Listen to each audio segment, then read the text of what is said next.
केरलम में यूडीएफ हुकूमत की हलफ बर्दारी तकरीब की तैयारियां जारी। कांग्रेस लीडर सतीशन तिरुवनंतपुरम के स्टेडियम में कल लेंगे वज़रात आला के ओहदे का हलफ।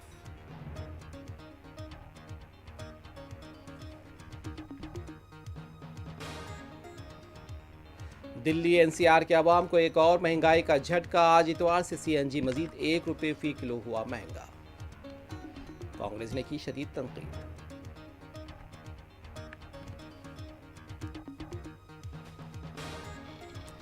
कमाल मौला मस्जिद भोजशाला कॉम्प्लेक्स में भक्तों की पूजा जारी। मरकजी वजीर, जिले कलेक्टर और एसपी समेत कई भक्तों ने आज किए दर्शन।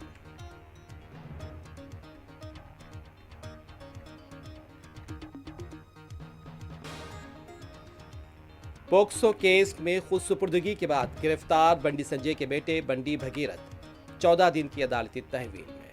मुलजिम भगीरथ जड़चिल्ला चल्लापल्ली जेल मुंतकिल।